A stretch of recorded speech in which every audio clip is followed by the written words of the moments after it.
అలా నేను చేస్తున్నాం. అమెరికా అధ్యక్షుడు ట్రంప్కి నోబెల్ శాంతి బహుమతి ఇవ్వాలి. ఇది వైట్ హౌస్ చేస్తున్నటువంటి డిమాండ్. ఎందుకు ఇవ్వాలి అని అంటే, ఇప్పటికే ప్రపంచవ్యాప్తంగా 6 యుద్ధాలను ఆపేశారు. అందుకే ఆయనకి నోబెల్ బహుమతి ఇవ్వాలి అనేటువంటి డిమాండ్ వైట్ హౌస్ తరచూ చేస్తూ ఉంది. ఆ డిమాండ్ని విన్న తర్వాత భారతదేశం ఇప్పుడు ఆశ్చర్యపోవాల్సినటువంటి పరిస్థితి, రష్యా ఆశ్చర్యపోవాల్సిన పరిస్థితి, చైనా ఆశ్చర్యపోవాల్సినటువంటి పరిస్థితి ఏర్పడింది. కారణం ఏంటంటే, భారత్ పాకిస్తాన్ మధ్య యుద్ధాన్ని ఆపింది తానే అని చెప్పి పదే పదే ట్రంప్ చెప్తున్నారు. కాదు, ఆయన ప్రమేయం లేదు అని చెప్పి భారత ప్రధానమంత్రి నరేంద్ర మోడీ గారు పార్లమెంట్ సాక్షిగా చెప్పారు. సీజ్ ఫైర్ వెనక ఎవరు లేరు. సీజ్ ఫైర్ అనేది ఏ దేశానికి సంబంధం లేదు. పాకిస్తాన్ పని అయిపోయింది, పాకిస్తాన్ కాళ్ళబేరానికి వచ్చింది. అందుకే సీజ్ ఫైర్ని ప్రకటించింది భారత ప్రభుత్వం అని చెప్పి ఆయన చెప్తున్నారు.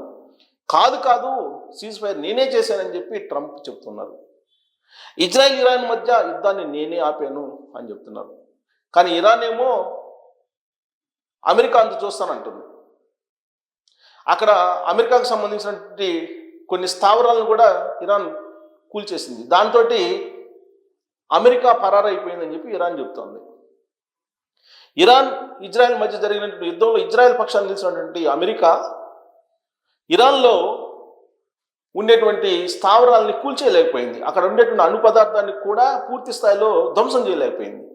దాంతో ఇజ్రాయెల్ వెనక్కి తగ్గింది. అందుకే యుద్ధం ఆగిపోయిందని చెప్పి చెప్తూ ఉన్నారు. ఇక థాయిలాండ్ మధ్య జరుగుతున్నటువంటి యుద్ధం, కాంబోడియా థాయిలాండ్ మధ్య, అది నేను ఆపేశానని చెప్తున్నారు ఆయన. సో మొత్తం మీద 6 యుద్ధాలను నేను ఆపేశాను కాబట్టి నోబెల్ బహుమతి కావాలని చెప్పి ట్రంప్ భావిస్తున్నారు. కానీ విచిత్రమైన పరిణామం ఏంటంటే, ట్రంప్ వద్దు అని చెప్పి అమెరికాలో ఉండేటువంటి పౌరులు రోడ్ల మీదకి వచ్చి ధర్నాలు చేస్తున్నారు. ఆయన 2024 జనవరిలో 20వ తారీఖు అనుకుంటా ప్రమాణ స్వీకారం చేశారు. ఆ రోజు నుంచి ఆయన తీసుకున్నటువంటి నిర్ణయాలని గమనించి చూసి అనుభవిస్తూ అమెరికాలో ఉండేటువంటి పౌరులు రోడ్ల మీదకి వస్తున్నారు. రోడ్ల మీదకి వచ్చి రీకాల్ చేయాలి ట్రంప్ అని చెప్పి వాళ్ళు డిమాండ్ చేస్తున్నారు. అక్కడ ఉండేటువంటి హోమ్ల్యాండ్ సెక్యూరిటీని, నేషనల్ హోమ్ గార్డ్స్ని, వీళ్ళందరినీ తరిమి కొట్టేటువంటి పరిస్థితి ఏర్పడింది కొన్ని ప్రాంతాల్లో అమెరికాలో. ఏ అధ్యక్షుడికి కూడా ఇంత తక్కువ టైంలో గ్రాఫ్ పడిపోయినట్టు సంబంధం లేదని చెప్పి అమెరికా సర్వేలు చెప్తున్నాయి. అమెరికా అధ్యక్షుడిగా ఆయన బాధ్యతలు స్వీకరించిన తర్వాత సంవత్సరం తిరగకముందే ఆయన గ్రాఫ్ దాదాపుగా 20% పైన పడిపోయిందని చెప్పి లెక్కలు వేస్తున్నారు. మరి అలాంటి ట్రంప్ని నోబెల్ శాంతి బహుమతికి ఎంపిక చేయటం అనేది అమెరికా తన ఆధిపత్యాన్ని కొనసాగించాలనే ఉద్దేశంతో తప్ప, ఆ నోబెల్ శాంతి నోబెల్ బహుమతికి ఎలిజిబిలిటీ అసలు ట్రంప్కు ఉందా లేదా అనేటువంటి చర్చ ప్రపంచవ్యాప్తంగా జరుగుతుంది ఇప్పుడు. ఎందుకు? వైట్ హౌస్ ప్రతిపాదిస్తుంది కాబట్టి. ఇప్పుడు తాజాగా ట్యాక్స్లు ఆయా దేశాల మీద వేశారు. దాదాపు 40 నుంచి 50 దేశాల మీద ట్యాక్స్లు వేశారు. 25% నుంచి 40% దాకా నేను విధిస్తున్నానని చెప్పారు. దాని ఫలితంగా ఏంటి? ఆ దేశాలన్నీ కూడా అమెరికాకు దూరం అయ్యాయి. ఆయా దేశాల నుంచి ఎగుమతి అయ్యేటువంటి వస్తువులన్నీ ఆగిపోతాయి. ఫలితంగా అమెరికాలో ఉండేటువంటి పౌరులు అత్యధిక ఎక్కువ ధరకి కొనుగోలు చేయాల్సి వస్తుంటుంది వస్తువుల్ని. అప్పుడేమవుతుంది? అక్కడ ఉండేటువంటి పౌరుల మీద భారం పడుతుంది, ద్రవ్యోల్బణం అదుపు తగ్గుతుంది. ఓవరాల్గా అమెరికాలో ఉండేటువంటి మధ్యతరగతి, దిగువ మధ్యతరగతి ఇబ్బంది పడేటువంటి పరిస్థితి ఏర్పడుతుంది. ఇది సింపుల్గా ఆర్థికవేత్తలు చెప్తున్నటువంటి సూత్రం. ఇది ట్రంప్కి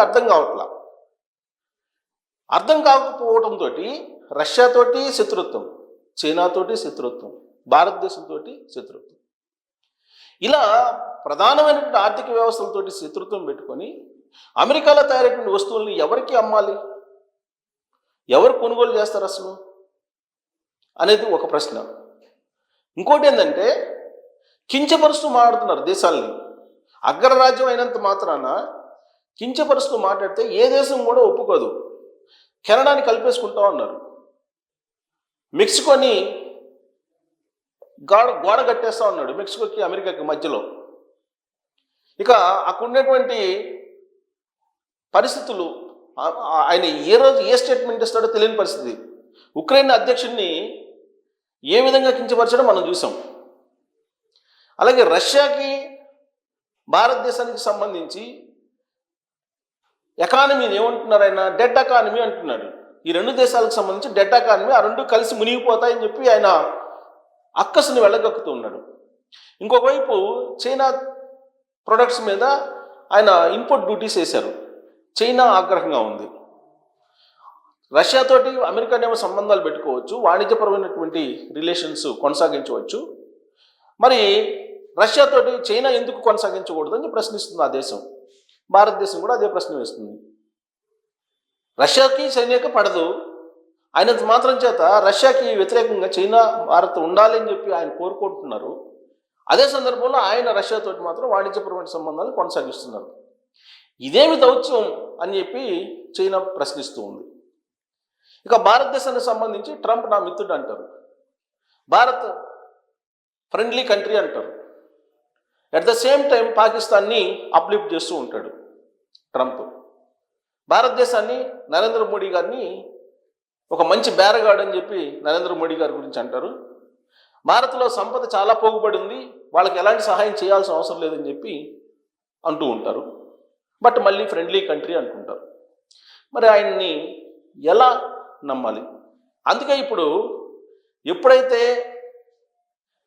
ఎకానమీ డెడ్ ఎకానమీ రష్యాది భారతదేశాన్ని అని చెప్పి అన్నారో, ఆ క్షణమే రష్యాకు సంబంధించినటువంటి మాజీ అధ్యక్షుడు ఇమీడియట్గా ఏం చెప్పారు, డెడ్ హ్యాండ్ అని చెప్పి అన్నారు. ఏంటి డెడ్ హ్యాండ్ అని అంటే, యుద్ధంలో అన్నీ అయిపోయిన తర్వాత అణు ఆయుధాలు ప్రయోగిస్తారు, ఎలాంటి సంకేతాలు ఇవ్వకుండా. దాన్ని డెడ్ హ్యాండ్ అంటారు.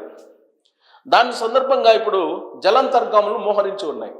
అమెరికా అలాగే రష్యాకి సంబంధించినటువంటి జలాంతర్గాములు మోహరించి ఉన్నాయి సముద్రంలో. ఏమాత్రం స్లిప్ అయినా కానీ వరల్డ్ వార్ వచ్చే అవకాశం ఉంది. అందుకే డెడ్ హ్యాండ్ అనేది ఆల్రెడీ రష్యా మాజీ అధ్యక్షుడు అన్నారు.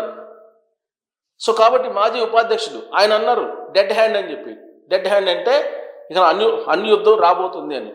పైగా జలాంతర్గాముల్ని అప్పటికప్పుడు మోహరించారు. ఈ మాట ఎప్పుడైతే అన్నారో ఆ క్షణమే అమెరికా నుంచి రష్యా సముద్ర సరిహద్దుల్లో వాళ్ళ జలాంతర్గాములను మోహరించున్నారు. మరి రష్యా కాముకుంటుందా? సాంకేతిక పరంగా రష్యా స్ట్రాంగ్గా ఉంది. అందుకే భారత్ పాకిస్తాన్ యుద్ధం జరిగినప్పుడు ఆపరేషన్ సింధూర్లో రష్యా అణు సామగ్రి అలాగే రష్యా సామగ్రి, స్వదేశీ సామగ్రి రెండింటిని ఉపయోగించి భారతదేశం విజయం సాధించింది. అదే పాకిస్తాన్ టర్కీ, అమెరికాకు సంబంధించినటువంటి, చైనాకు సంబంధించినటువంటి అణ్వాయుధాలను వాడి, రక్షణ ఉత్పత్తులను వాడి చేతులు ఎత్తేసింది. సో కాబట్టి రష్యా చాలా స్ట్రాంగ్ ఉంది. ఇప్పుడు జలాంతర్గాములు మోహరించి ఉన్నాయి రష్యా, అమెరికా రెండింటి కూడా.